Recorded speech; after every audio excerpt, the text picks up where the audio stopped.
Alright, hello guys. This is going to be your video notes for Tuesday, February, what is it, 18th? Something like that? Alright, whatever.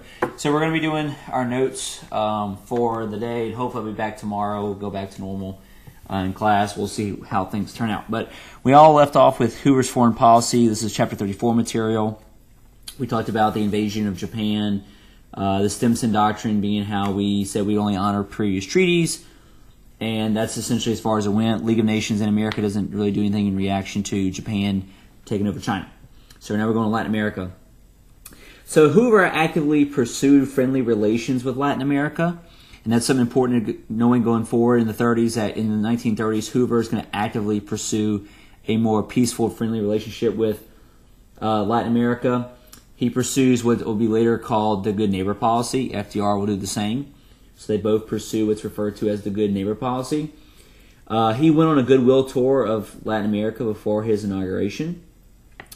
He did end the interventionist policies of Taft and Wilson by doing two things. Number one, he arranged for troops to leave Nicaragua by 33. So troops will leave Nicaragua under his command by 33, which is going to happen under FDR. And two, he removed troops from Haiti by 34. So even though it didn't happen until he left office, he set in motion the troops in Haiti and Nicaragua getting out. So basically by the mid-30s, we don't have troops occupying these various protectorates anymore. And America is going to have a much more peaceful, getting along type atmosphere with the Latin Americans. So we're basically past and long done with interventionist, big stick diplomacy, those kind of things, imperialism with Latin America. So we're going on the next slide now to FDR's foreign policy. So this is kind of the lead up to World War II for FDR.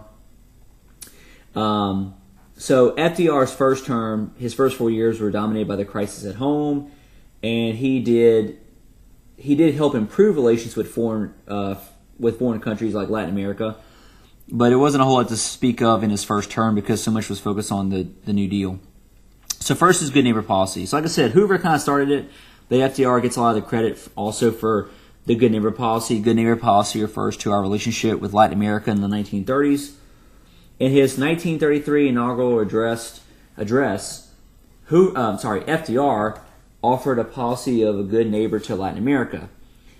The interventionist policies of dollar diplomacy no longer made sense. Neither did moral diplomacy or big stick diplomacy. And since the Great Depression hurt investments abroad, we wanted to make sure that we did as much as possible to make sure our relationships and trade relationships were better. You also saw the rise of regimes in Germany, with Italy, as well as Japan. So we wanted to make sure that as many countries, if not all countries in the Western Hemisphere, were on the same side, should there be a conflict that emerges in the world, ... So anyway, we're going to have a much better policy. So here's some examples of that. First of all, you have the Pan-American conferences. We mentioned this a while back. These have been going on since the late 1800s. But in 1933, the U.S. Delegation pledged at the Pan-American Conference to never intervene in Latin American affairs again. So we basically FDR repudiates the Roosevelt corollary. So FDR repudiates the Roosevelt corollary from TR, his cousin, and says we're not going to intervene with those guys any longer. At the 1936 Pan American Conference, FDR personally appeared and pledged to submit future disputes to arbitration. So at the 1936 Pan American Conference, FDR personally appeared and pledged to submit future disputes to arbitration, meaning like other countries would get involved. And he wanted the whole Western Hemisphere to stand together against Germany, which is what's going to end up happening. So as the war begins to happen in Germany and in Europe, all the Western Hemisphere will stand together and not pick sides with Germany.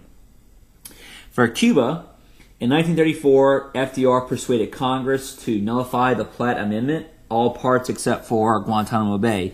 So no longer do we have this interventionist policy or have the ability to just pop into Cuba whenever we want to. All that's going to go away. So the Platt Amendment is now void. The only thing we keep going forward is the Guantanamo Bay, which is why we still have that naval base there today. That's pretty much it for Cuba. For Mexico, Mexico does test our patience somewhat in 1938 when the Mexican president seized oil properties owned by U.S. corporations. So in 1938, the Mexican president will seize oil properties or nationalize oil properties owned by U.S. corporations. FDR rejected corporate demands to intervene, and he encouraged them to negotiate with Mexico directly. So basically, the government of the U.S. decides not to get involved here, and FDR says that any corporations losing land has to go deal with Mexico themselves. America will not intervene on their behalf. Okay? Then you get to economic diplomacy. These next few things are not as big of a deal. Just kind of let you know what's going on here, but not really anything here you're going to have questions on in general. First, you have the London Economic Conference. In the London Economic Conference in 1933, the U.S. agreed to participate in an international economic conference called the League of Nations. This is in 1933, kind of trying to address the worldwide depression issues. So the U.S. was called and agreed to participate in an international economic conference called the League of Nations. But plans that were offered to stabilize currencies and international cooperation fell through whenever FDR backed out and said, I'm not going to do these international plans because it might interfere with the New Deal. So basically, FDR backs out, does not stay involved with any kind of international cooperation efforts because he doesn't want to impede upon the New Deal efforts back home. And the conference eventually fell apart. No plans were reached because America backed out, and then no one else could really reach an agreement, so it just kind of all fizzled out. Then you have the recognition of Soviet Union, USSR. Republican presidents of the 20s had refused to recognize the new country. So we haven't really talked about this before, but after Russia left World War I, Russia's going to fight a 3-year-long civil war between like the what's called the White Russians and Red Russians. The Red Russians are like the guys led by Vladimir Lenin, the communists. And you have like the White Russians, people who are not communists, basically all these different groups who fight against the communist side. We even actually gave money to the White Russian side, trying to help them win out in their civil war. But after 3 years of fighting, the Red Russians, the communists will win, and they're going to convert Russia into what's now going to be called the Soviet Union. The Soviet Union is actually not just Russia, it's mainly Russia.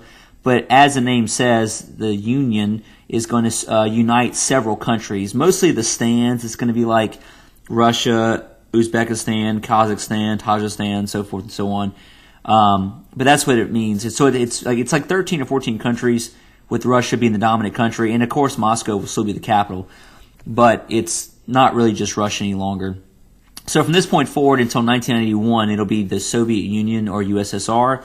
But in the 1920s, the Republican presidents refused to recognize the Soviet Union as a legit country because it was established by force. FDR, and we also cut out trade with them as well too. But FDR changes this in 1933 because we want to help boost trade, and of course it's the Depression, so we want to help our economy out. So in 1933, we will officially recognize the Soviet Union as a legit country, which will help boost our economy and the Soviet economy. And of course, we're going to be allies with them in World War II because we're going to have to be. All right, the Philippines. Because of the cost, FDR persuaded Congress to go ahead and pass this act, and you don't have to know this for the test, the Tydings-McDuffie Act of 1934. It's on the screen. Tydings-McDuffie Act of 1934. That would provide an independence plan for Philippines. So basically, the plan is to have them become independent by 1946. So you're giving them about 10 plus years here to plan for this, but the plan is for 1946 to have these guys become independent. And you might be surprised to know what day will be chosen as their Independence Day. But surprisingly enough, their Independence Day in the Philippines will become, any guesses? July 4th, 1946. And then we will gradually remove our military presence there as well too. All right, lastly, you have the reciprocal trade agreements. This is kind of a big deal for FDR, for tariffs.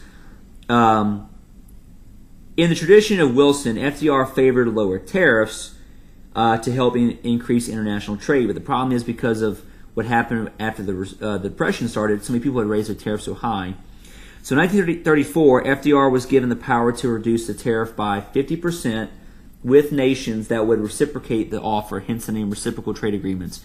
So basically we would tell any other country, Britain, France, whoever, we'll cut our tariff by half if you do the same thing for us too. And that's what ends up happening. So many countries begin to bring their tariffs back down with FDR, and the international trade gets better and starts to resume and get stronger. Okay? So that's going to end FDR's basically first term, non-World War II foreign policy, and now we're going to begin our slow trek into World War II, which is what the rest of this unit's going to be dealing with. Okay, so I'll start this very briefly, then I'm going to switch and go to a video too. Okay, so we're going to kind of take again a world history perspective on this, but worldwide depression had alarming repercussions for world politics. Essentially, because of all these economic downfalls and problems, you're going to see the rise of these aggressive dictators. You have a lot of combined War I resentments, like in Germany, the hardships of military dictatorships, the hardships of their countries all help give rise to the military dictatorships. So basically, the resentment over World War I, how a lot of countries got treated, how there's a lot of unemployment, a lot of hardships, a lot of economic poverty, all these other issues lead to the rise of these aggressive dictatorships that promise to get these countries back on track. So mainly we're going to be focusing on the three main countries here, Italy, Japan, and Germany.